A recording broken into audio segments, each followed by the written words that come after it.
Hello students, welcome back to the class. आज की class में हम linear partial differential equation with constant coefficients of order n हम पढ़ने वाले हैं। हमने पिछली क्लासेस के अंदर first order partial differential equation linear और नॉन लीनियर दोनों टाइप की पार्शियल डिफरेंशियल इक्वेशन का सॉल्यूशन हमने फाइंड करना देखा है। लीनियर के केस में लेग्रांजेज मेथड से, नॉन लीनियर के केस में चारपित मेथड से। तो अभी हम linear partial differential equation n order की पार्शियल डिफरेंशियल होगी, उसके बारे में हम डिस्कस करेंगे। एन ऑर्डर मतलब जिसका ऑर्डर एक से ज़्यादा हो, उसके बारे में हम बात करेंगे। तो फर्स्ट ऑर्डर की हम ऑलरेडी देख चुके हैं। आज की क्लास में हम nth ऑर्डर की हम बात करेंगे। तो पहले देख लो general form of nth order linear partial differential equation with constant coefficient किस टाइप से लिखी जा सकती है। तो पार्शियल डिफरेंशियल इक्वेशन लीनियर होनी चाहिए सबसे पहले। तो लीनियर का मतलब जो डिपेंडेंट वेरिएबल है उसके मल्टीप्लाई में डिपेंडेंट वेरिएबल खुद नहीं होना चाहिए और उसके डेरिवेटिव्स भी नहीं होने चाहिए। तो ऐसी पार्शियल डिफरेंशियल इक्वेशन लीनियर होती है। डेफिनेशन हमने पहले ही दिया हुआ है। With constant coefficient, constant coefficient मतलब जो इसके कोफिशिएंट हैं वो सभी कांस्टेंट्स होंगे। तो कांस्टेंट कोफिशिएंट हो गए। और इसको किस टाइप से लिख सकते हैं आप, A nought del power N Z upon del x power N plus A one del power N Z del x power N minus one del Y plus इस टाइप से चलते रहेंगे, ए एन तक जाएंगे, del power N Z del Y N. क्या हो रहा है, जेड को आप एक्स के रिस्पेक्ट में एन टाइम्स डिफरेंशिएट कर रहे हैं, प्लस फिर जेड को आप एक्स के रिस्पेक्ट में एन माइनस टाइम्स डिफरेंशिएट कर रहे हैं और एक बार आप वाई के रिस्पेक्ट में कर रहे हैं। तो ये पार्शियल डिफरेंशिएशन हुआ।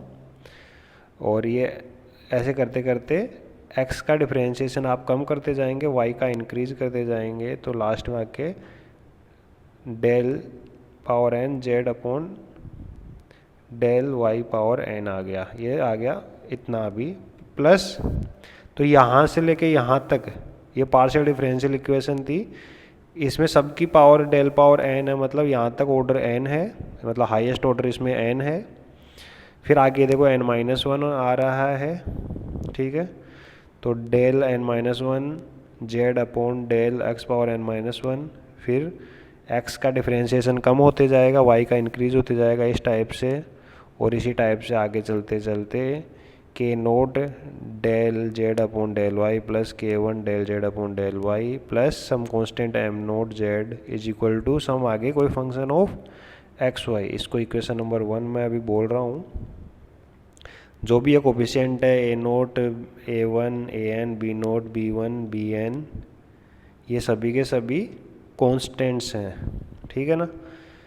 तो ये थी आपकी general form of nth order linear partial differential equation with constant coefficients, ठीक है ना। तो इसमें कुछ नोटेशंस है कि डेल बाई डेल एक्स को मैं हमेशा कैपिटल डी के रूप में लिखूँगा, क्योंकि डेल बाई डेल एक्स लिखने में बहुत प्रॉब्लम होती है, काफ़ी बल्कि लगता है। डेल बाई डेल वाई को मैं कैपिटल डी डैश, ऊपर डैश लगाया हुआ है, तो del by del x D है और del by del y D dash है। अगर मैं कहूँ आपको del square del x del y, यानी पहले एक्स के रिस्पेक्ट में डिफरेंशिएट करो फिर वाई के रिस्पेक्ट में, तो डी इंटू डी डैश इस टाइप से लिखेंगे। अगर आपसे पूछूँ del square upon del x square, यानी एक्स को ही 2 बार डिफरेंशिएट किया है एक्स के रिस्पेक्ट में, तो उसको कैपिटल डी का स्क्वायर इस टाइप से ही चलता रहेगा, ठीक है ना। तो ये जो इक्वेशन नंबर 1 थी जनरल फॉर्म, इसको इस नोटेशन के रूप में मैं किस टाइप से दोबारा लिख सकता हूँ, इसको दोबारा री राइट किया हमने, तो किस टाइप से लिख सकते हैं, a naught D power n. तो डी पावर एन का मतलब del power n del x n, ठीक है ना। तो डी पावर एन, फिर एक्स की एक एक पावर कम होती जा रही हैं, ठीक है, और वाई की इंक्रीज होती जा रही है, D dash square D dash power n. यहाँ तक तो हो गया एन ऑर्डर, फिर ये n-1 order. And so on come करते करते ये फर्स्ट ऑर्डर, ये कांस्टेंट टर्म इनटू जेड। अब जेड मैंने सबके साथ में एक साथ ही मल्टीप्लाई कर दिया ताकि अलग अलग डी में ना लगाने पड़े, is equal to function of x y. और क्या ये इतना बड़ा दिख रहा है, इससे अच्छा मैं इसको लिखूँ फंक्शन, क्योंकि इसमें डी और डी डैश दो ही टर्म आ रही हैं, तो इसको ऐसे भी बोल सकता हूँ function of D D dash into z is equal to आगे एफ ऑफ एक्स वाई है। इसको इक्वेशन नंबर 2 बोल देता हूँ। वैसे तो वही इक्वेशन है जहाँ पर capital F D D dash क्या है, ये जो आपको यहाँ पे दिखाई दे रहा है, ठीक है। अब ये तो थी आपकी nth order general form of linear partial differential equation with constant coefficient. तो कोई भी डिफरेंशियल इक्वेशन होती है तो वो होती है या तो होमोजीनियस या होती है नॉन होमोजीनियस। तो होमोजीनियस के बारे में हमने क्या करा था, किसी पार्शियल डिफरेंशियल इक्वेशन को होमोजीनियस कब कहते हैं, जब उसकी सभी टर्म्स का ऑर्डर सेम हो। तो यहाँ पे आप देख सकते हैं अगर nth ऑर्डर की है पार्शियल डिफरेंशियल इक्वेशन तो वो होमोजीनियस होने का मतलब उसमें जितनी भी टर्म है उनका सबका ऑर्डर n ही होना चाहिए। तो यहाँ पे आप जैसे आप जनरल फॉर्म देख सकते हैं, ये जनरल फॉर्म थी आपके पास में, ठीक है ना, ये जनरल फॉर्म थी। तो इसके अंदर देखो पहले वाली जो टर्म मैंने लिखी है यहाँ से लेके यहाँ तक, इसका ऑर्डर n है, फिर इसके आगे ये जो टर्म थी इसका ऑर्डर n-1 है, ऑर्डर कम होते जा रहा है। तो ऑर्डर n वाली सिर्फ ये पहले वाले टर्म है। तो यहाँ तक का हिस्सा अगर मैं रखता हूँ तो इसको nth order homogeneous linear partial differential equation with constant coefficient बोलते हैं, जिसकी जनरल फॉर्म में ये आ गया a naught D power n a1 D power n-1 D dash plus a2 D power n-2 D dash square plus a n D dash power N z is equal to f of x y. और इसको equation number 3 लिख रहा हूँ। तो यहाँ पे आप देख सकते हैं, देखो डी पावर एन को हम del power n del x power n भी लिख सकते हैं, डी पावर n-1 को मैं लिख सकता हूँ del upon del x power n-1 और डी डैश को डेल अपॉन डेल वाई दिख रहा है। इसी टाइप से डी पावर n-2 को मैं del upon del x power n-2 और डी स्क्वायर को del upon del y square and so on, इस टाइप से ही चलता रह रहा है। तो इस टाइप से हमने इसको भी लिखा है। तो इसको बोलते हैं homogeneous nth order linear partial differential equation with constant coefficient. तो आपको एक चीज़ क्लियर होनी चाहिए कि जो पहले जो लिखा था फॉर्म वो थी general form of nth order linear partial differential equation, और अभी जो मैंने लिखा है अपडेटेड वो है nth order homogeneous linear partial differential equation, जो आपकी जनरल फॉर्म है उसकी वो टर्म्स हैं जिनका ऑर्डर n है, ठीक है, जैसा कि मैंने आपको ये बताया अभी। तो ये जो भी पार्शियल डिफरेंशियल इक्वेशन है, जनरल फॉर्म ले लो चाहे आप होमोजीनियस फॉर्म ले लो, तो उन दोनों जो पार्शियल डिफरेंशियल इक्वेशन है यानी इक्वेशन नंबर 1 और 3, उनका जो भी जनरल सॉल्यूशन होता है उसके दो पार्ट होते हैं। कौन कौन से होते हैं? फर्स्ट पार्ट होता है कॉम्प्लीमेंट्री फंक्शन, जिसको c.f से भी मैं लिख सकता हूँ, एंड पर्टिकुलर इंटीग्रल पी.i, ठीक है। तो इसको फिर टोटल जो सॉल्यूशन उसका जनरल सॉल्यूशन वो क्या होगा, z is equal to complementary function plus particular integral, मतलब ये दोनों को ऐड करेंगे तो जनरल सॉल्यूशन मिलेगा, ठीक है ना। अभी बात आती है कि कॉम्प्लीमेंट्री फंक्शन कैसे निकालते हैं और पर्टिकुलर इंटीग्रल कैसे निकालते हैं, क्योंकि दोनों को निकालेंगे तब ऐड करेंगे तब जनरल सॉल्यूशन मिलेगा आपको।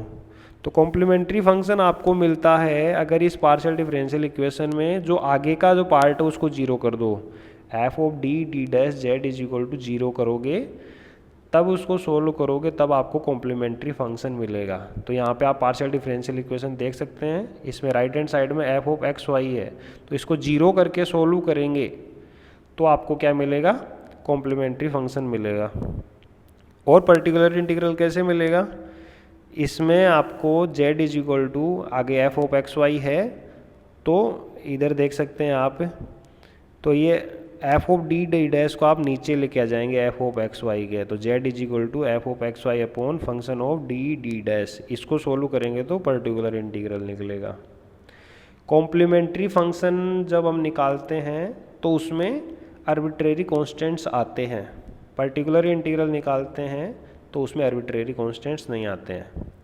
आज की क्लास में हम जो आपकी general nth order linear partial differential equation है या फिर nth order homogeneous linear partial differential equation है, इन दोनों टाइप की पार्शियल डिफरेंशियल इक्वेशंस के हम सिर्फ कॉम्प्लीमेंट्री फंक्शन आज की क्लास में हम देखेंगे। नेक्स्ट क्लास में हम इनके पर्टिकुलर इंटीग्रल निकालना देखेंगे। तो आज की क्लास में कॉम्प्लीमेंट्री फंक्शन कैसे निकालते हैं वो देखने वाले हैं, तो उसी को हम स्टार्ट करते हैं। तो अभी मेथड पे आते हैं। तो general method for finding complementary function of reducible non homogeneous linear partial differential equation. तो क्या कह रहा है, मेरे को मेथड निकालना है। मैं मेथड लिख रहा हूँ किसका, फाइंडिंग कॉम्प्लीमेंट्री फंक्शन। तो मेरे को कॉम्प्लीमेंट्री फंक्शन का मेथड निकालने वाला हूँ। कौन सी इक्वेशन का, नॉन होमोजीनियस, जो यानी मैंने सबसे ऊपर ही ऊपर लिखी है। नॉन होमोजीनियस मतलब जो कि होमोजीनियस नहीं है, ठीक है, यानी उसकी सभी टर्म्स का ऑर्डर सेम नहीं है। कोई n ऑर्डर की हो सकती है, कोई n-1 की, इस टाइप से हो सकता है। तो वो नॉन होमोजीनियस हो गया। लीनियर तो आपको पता ही है।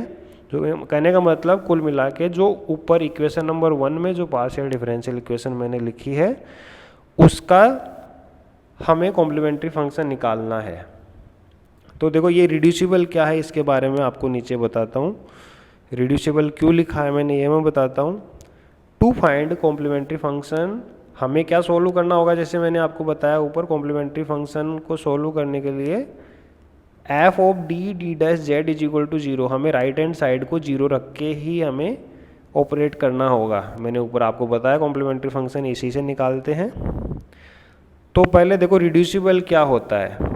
तो आपका ये जो एफ डी डी डैश है, ये एफ डी डी डैश है, the differential operator f D D dash is said to be, s t b said to be reducible. तो मैंने यहाँ पे रिड्यूसिबल लिखा है, उसका मतलब क्या है, ये रिड्यूसिबल कब होगा, if it can be written as product of linear factor of the form, यानी लीनियर फैक्टर्स के मल्टीप्लाई के रूप में लिख सके हम।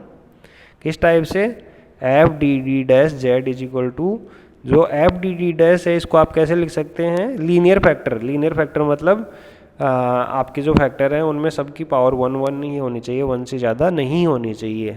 तो अगर इसका ऑर्डर n है, कितना है इसका ऑर्डर n है, क्योंकि nth ऑर्डर है ये, तो ये n इसके लीनियर फैक्टर हो गए। यहाँ पे आप देख सकते हैं। तो लीनियर फैक्टर में क्या है, a1d, d मतलब डेल अपॉन डेल एक्स, ठीक है, और d डैश मतलब डेल अपॉन डेल वाई।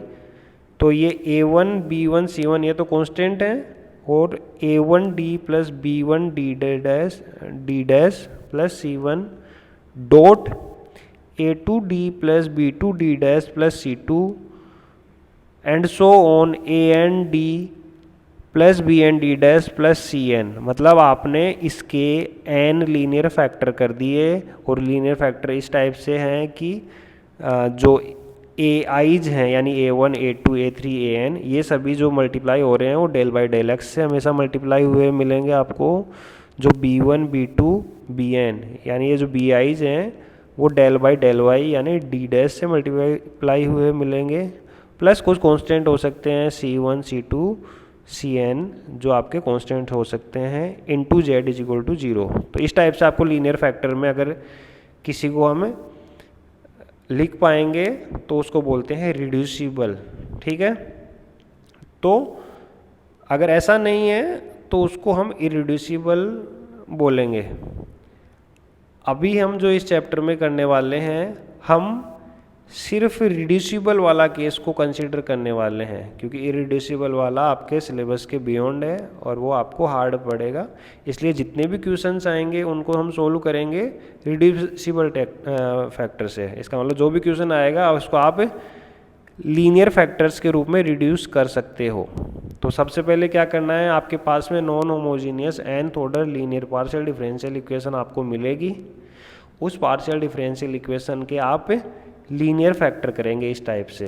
तो यहाँ तक आपको मेथड हो गया, लीनियर फैक्टर कर लिए, उसके बाद में कॉम्प्लीमेंट्री फंक्शन किस टाइप से होगा, उसके बाद में आपका इनका सबका कॉम्प्लीमेंट्री फंक्शन निकालना है, लीनियर फैक्टर्स का इनका लीनियर फैक्टर्स का कॉम्प्लीमेंट्री फंक्शन निकालना है। तो सभी लीनियर फैक्टर्स का अलग अलग कॉम्प्लीमेंट्री फंक्शन निकालेंगे हम और सबको ऐड कर देंगे, तो अपनी पार्शियल डिफरेंशियल इक्वेशन का कॉम्प्लीमेंट्री फंक्शन आपको मिल जाएगा। तो हमें निकालना है कॉम्प्लीमेंट्री फंक्शन ऑफ, ये लीनियर फैक्टर कितने हैं, n लीनियर फैक्टर हैं, इनमें से मैं कोई भी एक लीनियर फैक्टर ले लेता हूँ, सबका उसी टाइप से निकलता है। तो मैंने कोई भी AID plus BID dash plus CI into Z, ये एक लीनियर फैक्टर ले लिया है, z इज इक्वल टू 0। तो इसका सॉल्यूशन किस टाइप से गिवन होगा, तो देखो कोई भी लीनियर फैक्टर ले लिया, AID, D मतलब डेल बाई डेल एक्स से मल्टीप्लाई में AI है, डेल बाई डेल वाई से मल्टीप्लाई में BI है, और डेल बाई यहाँ कुछ नहीं है, जो कांस्टेंट है CI into z is equal to 0, इसका गिवन बाय, तो इसका सॉल्यूशन क्या होगा कॉम्प्लीमेंट्री फंक्शन, तो वो होगा, इसके कुछ केस हैं। तो ये जो AI, BI और CI हैं आपके कांस्टेंट हैं, और ये किस टाइप से डिपेंड करते हैं वो देखो आपके पास में। तो इसका सॉल्यूशन होगा z is equal to E power, E जानते हैं आप exponential, E power minus of CI upon AI into X into dot phi I, मतलब अगर आप पहले का निकाल रहे हैं तो यहाँ पे फाई 1 लिखेंगे, दूसरे का निकालेंगे तो फाई 2 लिखेंगे। तो यहाँ पे मैंने AI, BI, CI लिया है, तो मैंने फाई आई लिख दिया है यहाँ पे, फाई आई यानी कोई function of, any function of AI into y, AI आपको यहाँ दिया हुआ है, AI को y से मल्टीप्लाई करेंगे, माइनस BI इंटू एक्स, तो BI यहाँ दिया हुआ है, BI को x से मल्टीप्लाई करेंगे, ये आपको याद रखना है, मेमोराइज कर लो इसको आप। प्रोवाइडेड, ये कंडीशन याद रखनी है, आपको देखना है कि अगर AI जो है अगर नॉट इक्वल टू 0 है तभी आपको ये वाला फॉर्मूला लगाना है, AI अगर नॉट इक्वल टू 0 है। B और C से कोई मतलब नहीं है, सिर्फ A देखो कि 0 है या नहीं है, 0 नहीं है तो आपको ये फॉर्मूला लगाना है। अगर A 0 है यानी AI 0 है, तो AI 0 होगा तो BI आपको ज़रूर नॉन जीरो मिलेगा। BI नॉन जीरो क्यों मिलेगा, क्योंकि अगर मान लो AI 0 हो गया, मैंने बता दिया AI 0 हो गया, और आप मान लो कि BI भी 0 हो गया, इसका मतलब D के मल्टीप्लाई में 0 है, D डैश के मल्टीप्लाई में भी 0 है, इसका मतलब constant into z is equal to 0, इसका मतलब z इज इक्वल टू तो 0 हो ही गया। फिर इसको पार्शियल डिफरेंशियल इक्वेशन बची कहाँ, पार्शियल डिफरेंशियल इक्वेशन के लिए हमें डेल बाई डेल एक्स या डेल बाई डेल वाई बचना चाहिए, दोनों में से कोई एक या दोनों, तब होना चाहिए। तो इसका मतलब अगर AI आपको 0 मिलता है तो आपको BI नॉन जीरो ज़रूर मिलेगा। जब BI आपको नॉन जीरो मिले तो इसका सॉल्यूशन किस टाइप से हो जाएगा, z is equal to E power minus CI upon BI y into phi i of x. तो ये एक्चुअली जो पहला केस है उसी से आया है। कैसे आया है, देखो अगर AI 0 हो जाता है ऊपर, तो देखो CI अपॉन 0 वो कुछ अनडिफाइंड आ जाता है, इसलिए मैंने क्या किया है यहाँ पे माइनस CI अपॉन BI कर दिया है, और यहाँ x की जगह पे y कर दिया है। इतना चेंज है यहाँ पे आप देख सकते हैं ऊपर और नीचे में कंपेरिजन करके। फिर इधर फाई आई में आप देखिए, देखो A 0 है तो A 0 रखने पे इधर ये वाली टर्म 0 हो गई, यानी फाई आई 0 माइनस BI और x, तो BI तो कोई कांस्टेंट है, तो BI ऑफ x इसका मतलब फंक्शन ऑफ x ही तो बचा, इसलिए मैंने कह दिया इसको फाई आई ऑफ x। तो ये वाला फॉर्मूला लगाना है अगर आपके पास में AI 0 मिले और BI नॉट इक्वल टू 0 मिले।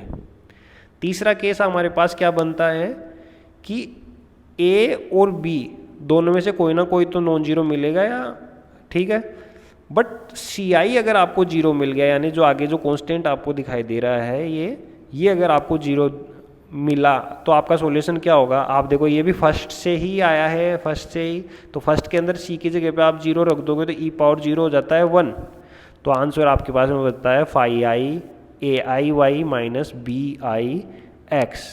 अब A और B में से भी कोई सा 0 रखे तो उसको 0 रख दो, दोनों 0 नहीं मिलेंगे आपको, A और B में से दोनों में से एक तो नॉन जीरो मिलेगा ही मिलेगा, वो अकॉर्डिंगली आप फॉर्मूले में आप पुट कर सकते हैं। तो हमेशा आपको याद रखो जो मेन सॉल्यूशन है ये है इक्वेशन नंबर 1 वाला, E power minus C I upon A I X phi I A I Y minus B I X. अगर ये नहीं वर्क करता है आपके पास में, यानी कि ए आपके पास में 0 आ जाता है, तब आपको ये यूज करना है। अगर सी 0 आ जाता है तो आपको ये वाला यूज करना है। तो इसका मतलब बाद में कॉम्प्लीमेंट्री फंक्शन और पार्शियल डिफरेंशियल इक्वेशन क्या बन जाएगा, मैं फर्स्ट वाले सॉल्यूशन को कंसिडर करते हुए लिख रहा हूँ। तो पहले वाले फैक्टर का जो भी सॉल्यूशन मिलता है वो कितना मिलता है, E power minus C one upon A one X phi one of A one Y minus B one X. तो ये वाला पहले वाला फैक्टर का हो गया। इसी टाइप से ये दूसरे वाले का हो गया C two upon A two Y minus B two X and so on. अगर nth है तो उसका ये हो गया इस टाइप से। तो आपके पास में मैंने दिखाया आपको, ये देखो अलग अलग n फैक्टर थे, तो सभी फैक्टर्स का आपने निकाला कॉम्प्लीमेंट्री फंक्शन और सबको आपने ऐड कर दिया है। ठीक है, तो ये पहला फाई वन था, दूसरा फाई टू था and so on phi n। इस टाइप से आप कर सकते हैं। तो ये तो कब था, जब जो सारे आपके जो फैक्टर हैं सबके सब अगर अलग अलग फैक्टर हैं। तो कभी कभार क्या होता है कि कोई फैक्टर है, मान लो ये कोई फैक्टर है, ये कुछ टाइम्स रिपीट कर रहा है। रिपीट कर रहा मतलब इस फैक्टर का आपके पास स्क्वायर क्यूब या फिर कोई पावर के रिपीट करने का मतलब बार बार यही आ रहा है, इससे यही मल्टीप्लाई हो रहा है।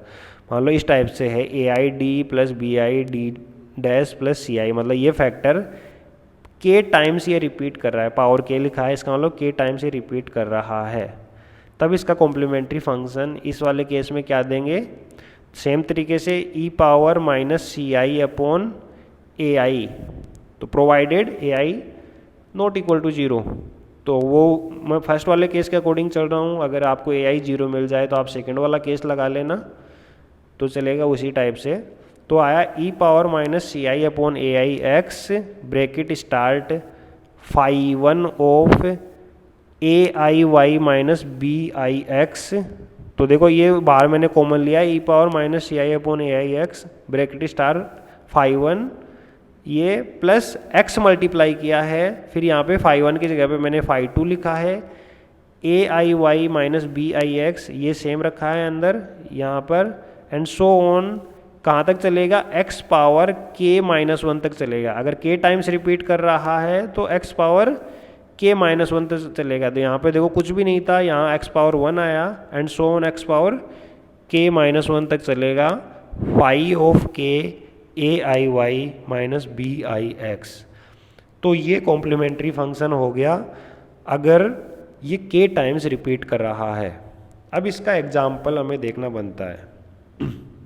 तो एग्जाम्पल में आप बहुत आसानी से कर सकते हैं, क्योंकि ये तो मैंने जनरल फॉर्म बताई है nth ऑर्डर की। तो कोई भी आपको पार्शियल डिफरेंशियल इक्वेशन होगी वो आपको nth ऑर्डर की नहीं दी हुई मिलेगी, आपको ज़्यादा से ज़्यादा 4 या 5 मैक्सिमम ऑर्डर की आपको पार्शियल डिफरेंशियल इक्वेशन देखने को मिल सकती है।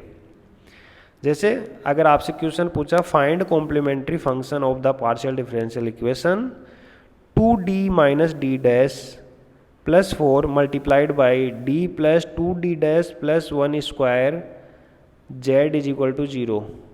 तो यहाँ पर आप देख सकते हैं कि इसको ऑलरेडी फैक्टराइज किया हुआ है, लीनियर फैक्टर के मल्टीप्लाई के रूप में ऑलरेडी लिखा हुआ है। मतलब आपका आधा काम हो गया है, आपको फैक्टर में तोड़ने की ज़रूरत नहीं पड़ी, पहले से किया हुआ मिल रहा है। तो ये पहला फैक्टर है और ये दूसरा फैक्टर है। पहला फैक्टर सिर्फ एक बार रिपीट कर रहा है क्योंकि इसकी पावर 1 है, दूसरा फैक्टर का स्क्वायर है इसलिए इसका मतलब ये 2 टाइम्स रिपीट कर रहा है। तो 2 फैक्टर हैं। तो पहले फैक्टर का कोरस्पॉन्डिंग कॉम्प्लीमेंट्री फंक्शन क्या बनता है इसका, तो इसके अंदर देखो a2 है क्योंकि d के साथ में जो मल्टीप्लाई होता है वो a होता है, d डैश के साथ में मल्टीप्लाई जो होता है वो b होता है। तो यहाँ पे -1 मल्टीप्लाई है और जो कांस्टेंट है वो यहाँ पे 4 है, यानी c4 है।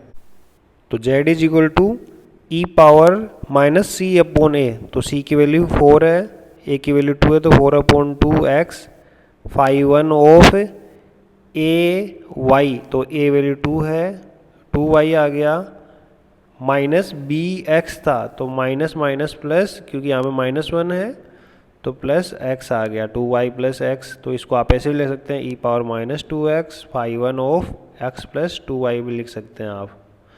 तो ये तो आ गया इसका फर्स्ट वाले का। सेकंड वाले का आप देख सकते हैं कॉम्प्लीमेंट्री फंक्शन, ये सेकंड वाला है d plus two D dash plus 1 square z is equal to 0।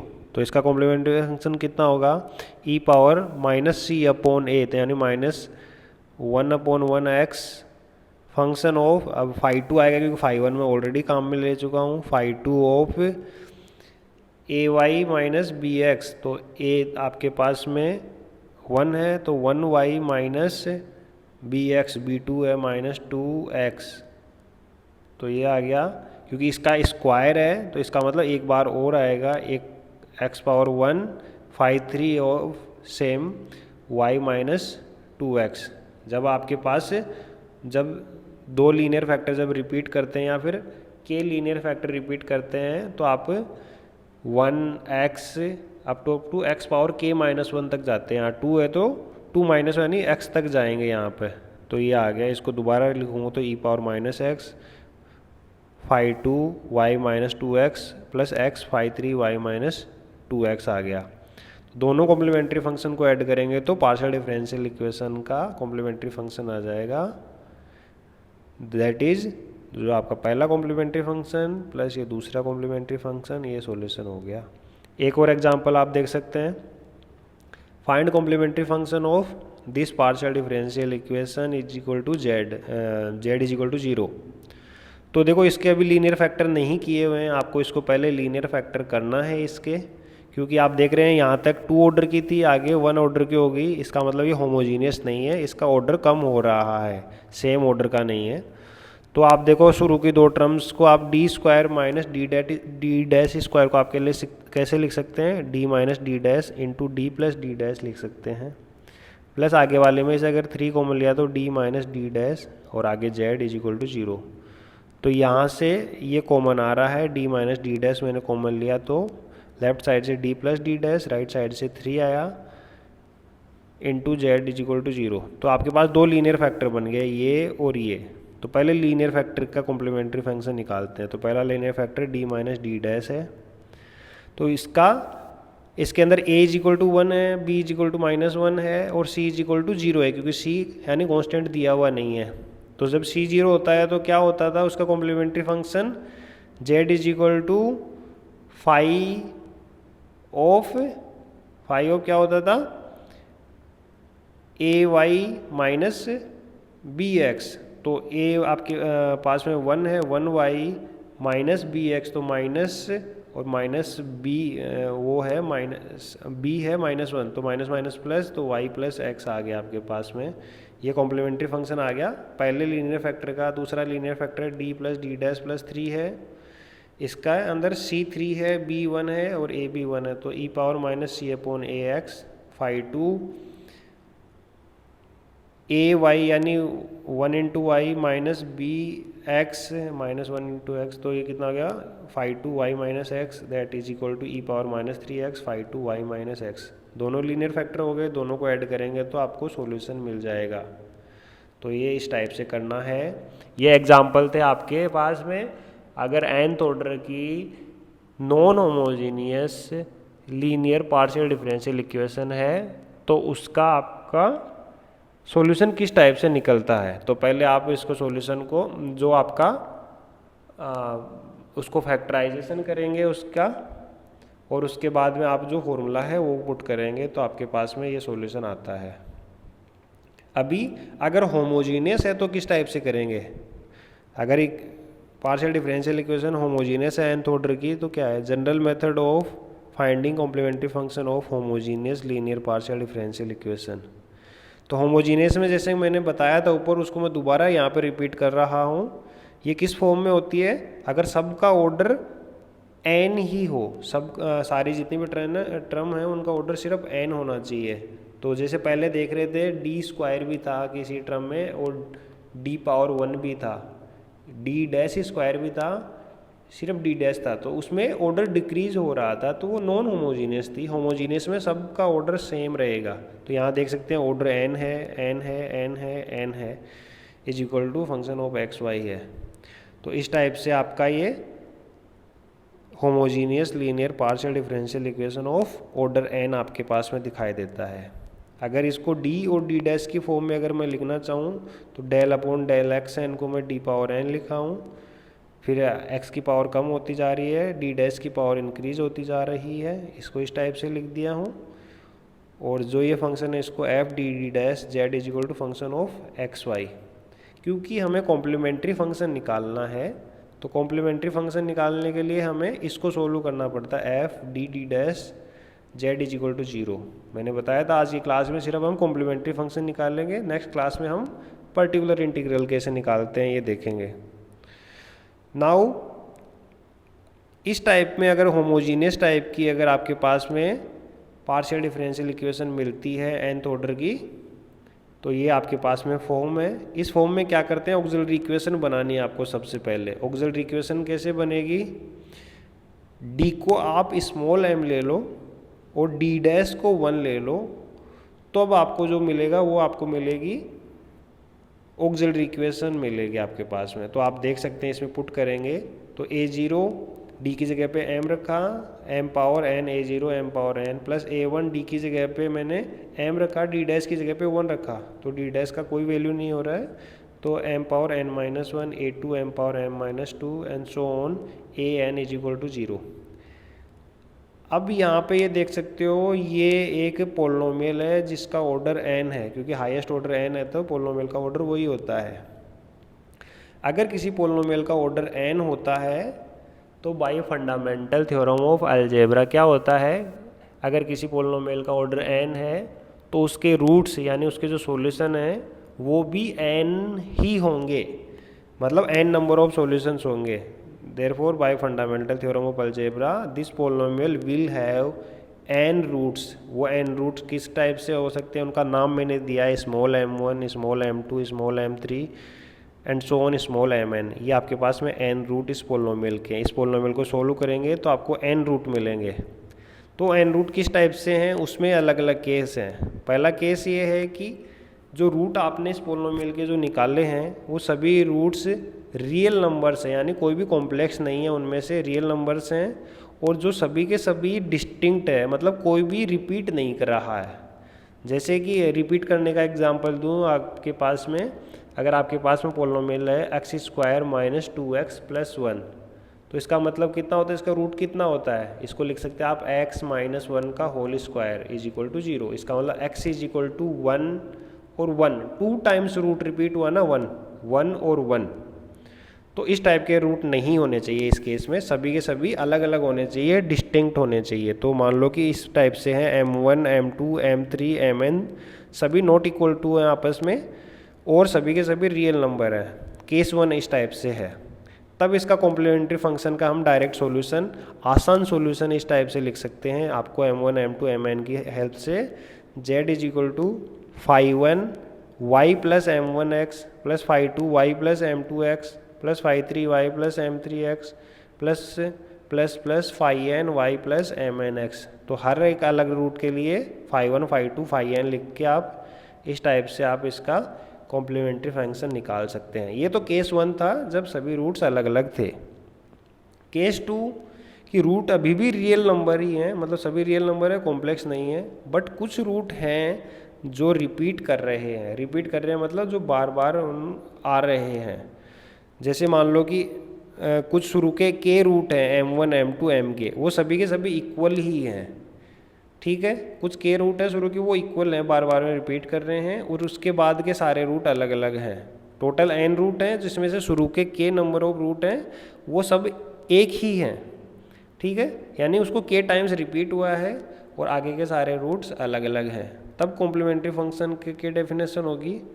इस केस में देखो, इस m1 को ले रहा हूँ क्योंकि सभी तो इक्वल ही हैं, तो m1 का सॉल्यूशन क्या होता है phi 1 y plus m1x, but क्योंकि ये k टाइम्स रिपीट हो रहा है तो जैसा कि हमने पहले ऊपर भी किया था, तो इसके मल्टीप्लाई में x पावर k माइनस 1 तक चलेंगे हम। जैसे phi 1 y plus m1x plus x into phi 2 y plus m1x, m1 ही चलता रहेगा, plus plus plus x power k minus 1, अगर k टाइम्स रिपीट हो रहा है तो x पावर k माइनस 1 तक चलेंगे, phi k ym1x यहाँ तक, ये तो हो गया यहाँ से लेके यहाँ तक के लिए।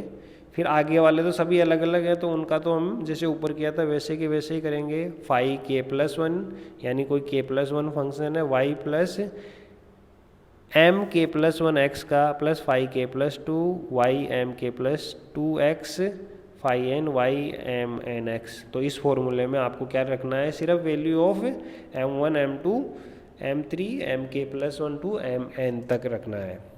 तो ये दो केस हो गए। थर्ड केस क्या है कि कुछ रूट जो हैं, जो आपने n रूट निकालने हैं, उनमें से कुछ रूट कॉम्प्लेक्स नंबर्स हैं, कॉन्जुगेट पेयर्स में आते हैं कॉम्प्लेक्स नंबर, और अदर रूट पहले की जैसे ही रियल नंबर हैं। तो कभी भी किसी भी पॉलिनोमियल का कोई रूट अगर कॉम्प्लेक्स नंबर आता है तो हमेशा अकेला नहीं आएगा, वो पेयर में आएगा, जोड़े में आएगा। जोड़े में आएगा मतलब उसका कॉन्जुगेट भी उसके साथ में ही सॉल्यूशन होगा। कहने का मतलब अगर कोई पॉलिनोमियल है उसका सॉल्यूशन a+ib है तो a-ib भी उसका सॉल्यूशन होगा, तो हमेशा पेयर में आता है।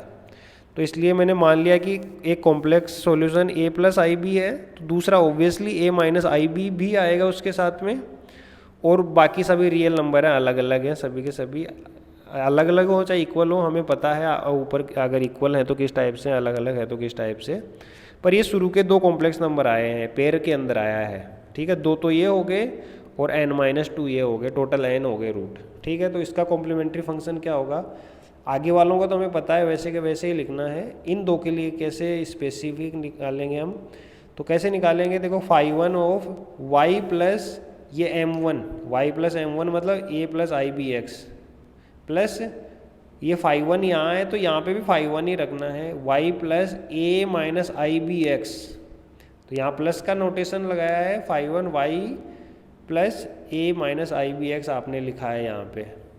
तो यहाँ हो गया फाई1 प्लस आपको आयोटा लगाना है, इसका ध्यान रखना है, ब्रैकेट स्टार्ट करना है। फिर यहाँ पे फाई2 स्टार्ट करना है आपको, y प्लस a+ib यानी m1x, अब ऊपर प्लस लगाया था, अभी यहाँ माइनस लगाना है, फाई2 y प्लस ये आपका m2x या a-ib(x) है।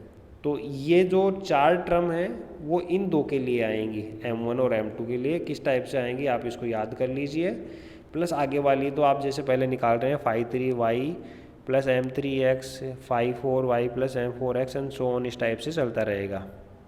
ये केस 3 हो गया। अब इनके एग्जाम्पल्स भी हम देख लेते हैं।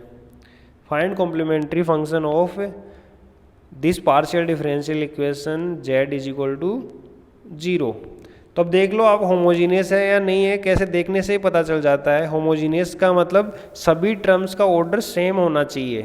तो देखो पहला d⁴ है यानी 4 ऑर्डर है, यहाँ d⁴ और d' यानी टोटल 3 ये 1 है और एक ये है, तो टोटल मिला के 4 हो गया। यहाँ पर भी, यहाँ पर d² d' यानी 2 + 2 4 हो गया, d3 1 + 3 4 हो गया, और यहाँ पे d'4 यानी 4। तो सबका ऑर्डर 4 है, इसका मतलब ये होमोजीनियस है। तो होमोजीनियस है तो आपको ऑक्सिलरी इक्वेशन बनानी है होमोजीनियस के केस में। अगर नॉन होमोजीनियस होता तो उसको आपको पहले लीनियर फैक्टर में अलग अलग करना है, फिर जो मैंने आपको फॉर्मूला बताया उसमें लिखना है। तो अभी के लिए ये होमोजीनियस है। तो होमोजीनियस है तो आपको ऑक्सिलरी इक्वेशन बनानी है। ऑक्सिलरी इक्वेशन में d = m लिखोगे, d' = 1 रखोगे। तो यहाँ पर रखने पे कितना आया, m⁴ plus m³ - 3m² - 5m - 2 = 0। अब यहाँ पर ये आपको क्या मिल गई, एक पोलिनोमियल मिल गई जिसकी डिग्री 4 है। देखो कभी भी 4 डिग्री के पोलिनोमियल का सॉल्यूशन हमें नहीं पता होता, हमें सेकंड डिग्री के पोलिनोमियल तक का सॉल्यूशन हम निकाल सकते हैं। सेकंड डिग्री का पोलिनोमियल अगर ax plus bx² plus c है तो उसका सॉल्यूशन किस टाइप से होता है, x = -b plus -√b² - 4ac/2a, वो हमें पता है। पर जब उसका डिग्री 2 हो, बट यहाँ पर 4 है, पोलिनोमियल ऑफ डिग्री 4 है, तो इसका आपको बाई सपोज कर करके आपको देखना है, आपको पुट कर करके देखना है, कहने का मतलब सपोज नहीं करना, पुट करके देखना है। तो आपको कुछ नंबर्स हैं, मान लो m is equal to 0 put करके देखिए, m is equal to -1 +1, m is equal to half -half, m is equal to +2 -2। तो इन्हीं में से कोई नियरली एक रूट मिल जाएगा आपको इनमें से। तो क्योंकि इसी टाइप के आपको देंगे, कोई भी आपको हार्ड नहीं देगा, क्योंकि किसी को भी नहीं आता है इस टाइप का। तो मैंने m इज इक्वल टू -1 इसमें पुट करके देखा कि ये m इज इक्वल टू -1 इस पोलिनोमियल का रूट है या नहीं है। तो -1 मैंने पुट किया तो m -1 पावर 4 +1 हो गया, -1 पावर 3 -1 हो गया, and so on, -3 + 5 -2 is equal to 0। तो इन सबको ऐड किया तो 0 आ गया। इसका मतलब -1 एक रूट है इस पोलिनोमियल का, -1 इसका रूट है, इसका मतलब m+1 इस पोलिनोमियल का एक फैक्टर है। ठीक है, इसका मतलब m+1 इसमें m+1 इसको डिवाइड करता है। तो मैं देखो m+1 को किस टाइप से मैं बाहर लेके आ सकता हूँ, उसका एक मैं तरीका बता रहा हूँ आपको। इस पोलिनोमियल को ऐसे कैसे लिखना है, आपको पता है m+1 इसका फैक्टर है, इतना आपको दिमाग में पहले से आ गया है। ठीक है, ये लिखा। अब आपको क्या चाहिए, m+1 हमेशा कॉमन चाहिए आपको। ठीक है, तो पहले वाली दो टर्म्स में आप देख सकते हैं, अगर मैं m³ कॉमन लेता हूँ इन दोनों टर्म्स में तो m+1 आ रहा है, यहाँ तक तो ठीक है। ठीक है, फिर आगे वाली यहाँ पर कंसंट्रेट करो आप, यहाँ -3m² पे। ठीक है, तो आपको इसके आगे भी आपको m+1 कॉमन चाहिए, तो आपको क्या करना चाहिए, -3m² में आपको -3m ऐड करना चाहिए, ताकि आप -3m अगर कॉमन ले लो तो m+1 आ जाए। बट अगर -3m² माइनस अब 3m आप ज़बरदस्ती कर रहे हैं, आगे इधर -5m है, तो इस -5m को आप -3m -2m लिख सकते हैं। ठीक है ना, इस टाइप से करना है आपको। फिर -2m -2 का -2 कॉमन ले लेंगे तो m+1 आ जाएगा। तो इस टाइप से आपने m+1 कॉमन ले लिया इसमें से, और ये आपके पास में क्यूबिक पोलिनोमियल मल्टीप्लाई में मिल गई आपके पास में। ठीक है, तो m+1 एक फैक्टर आ गया और ये क्यूबिक पोलिनोमियल। अभी भी हमें क्यूबिक पोलिनोमियल का सॉल्यूशन निकालना भी हमारे हैबिट में नहीं है, इसलिए इसको भी हम बाई पुट करके ही करेंगे। तो इसके अंदर भी मैंने m is equal to -1 put करके देखा, तो मैंने देखा कि इज इक्वल टू 0 आ रहा है। इसका मतलब m इज इक्वल टू -1 ये जो क्यूबिक पोलिनोमियल है इसका रूट है, तो इसका मतलब m+1 फैक्टर होगा इसका। तो मैंने वही तरीका इसके साथ भी अप्लाई किया है। तो किस टाइप से किया, m³, अगर मेरे को m+1 कॉमन लेना तो m³ + m² होना चाहिए, बट m² तो ऊपर वाले टर्म में है नहीं है, तो m² मैंने ज़बरदस्ती ऐड किया तो उसको माइनस भी करना पड़ेगा, तो -m² आ गया। फिर मेरे को अगर m+1 कॉमन लेना तो -m² में से -m मेरे को करना पड़ेगा, क्योंकि अगर मैं -m कॉमन ले लूँगा तो m+1 इधर आ जाएगा।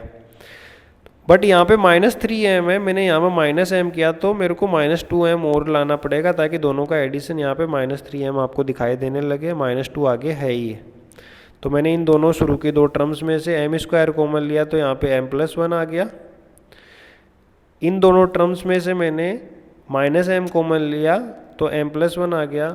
इन दोनों टर्म्स में से -2 कॉमन लिया तो m+1 आ गया। तो m+1 कॉमन आ रहा है सब में, m+1 कॉमन लेने पे m² -m -2 is equal to 0 आ गया। अभी ये आपके पास में क्वाड्रेटिक पोलिनोमियल या फिर पोलिनोमियल ऑफ डिग्री 2 आ गई। तो m+1 इसको आप अभी आराम से फैक्टराइजेशन कर सकते हैं, इसको m² -2m + m -2 लिख सकते हैं। शुरू के दो टर्म्स में से आपने m कॉमन लिया तो m -2 आ गया, आखिरी के दो टर्म में से 1 कॉमन लिया तो m -2 अगर मैंने इधर ले लिया तो m -2 m+1 इसका आ गया और m+1 यहाँ पे था। तो ये किसका फैक्टर आया है, ये जो आपके पास में ये आया है m³ -3m -2, और जो ये किसका फैक्टर था इधर ऊपर देख सकते हैं आप, इधर इक्वेशन नंबर स्टार का था ये इसकी जगह पे, तो m+1 तो था ही, और इसकी जगह पे अभी मैं क्या लिख रहा हूँ, ये m+1 m -2। तो m+1 कितने हो गए, 2 तो यहाँ पर मिल गए आपको और 1 यहाँ पर है, तो टोटल कितना हो गया 3m+1 आ गया। Putting this in equation star m+1³ और m -2 इज इक्वल टू 0। तो यहाँ पे आप देख सकते हैं, देखो इसकी पावर 3 है, इसका मतलब -1 3 टाइम्स आया है, इसकी पावर 1 है, इसका मतलब +2 1 टाइम्स आया है। टोटल 4 रूट आए हैं, तो आपके पास देख सकते हैं 4 डिग्री की पोलिनोमियल थी तो 4 रूट आपके पास में आए हैं, -1 3 टाइम्स रिपीट हुआ है और 2 सिर्फ 1 टाइम्स है। तो कॉम्प्लीमेंट्री फंक्शन किस टाइप से होता है, z = y प्लस mx होता है। पर ये -1 3 टाइम्स रिपीट कर रहा हुआ है तो 5 y प्लस mx, तो m की वैल्यू -1 है तो y माइनस एक्स आ गया। 3 टाइम्स रिपीट कर रहा है तो x और x स्क्वायर तक जाएगा तो 5y minus x, x into 5y minus x plus x square 5y minus x. तो 3 टाइम्स रिपीट कर रहा है तो 3 - 1 x पावर k -1 तक चलेगा, यानी 3 - 1 x पावर 2 तक चला। ये तो हो गया कॉम्प्लीमेंट्री फंक्शन इन 3 के लिए। और 2 के लिए कैसे होता है, 5 4y प्लस mx यानी 2y प्लस 2x। तो ये था एग्जाम्पल आपका homogeneous nth order linear partial differential equation का कॉम्प्लीमेंट्री फंक्शन हम कैसे निकाल सकते हैं। तो आज की क्लास में हमने ये सब देखा। नेक्स्ट क्लास के अंदर हम देखेंगे particular integral of homogeneous and non homogeneous nth order linear partial differential equation. तो आज की क्लास में बस इतना ही। Thank you so much.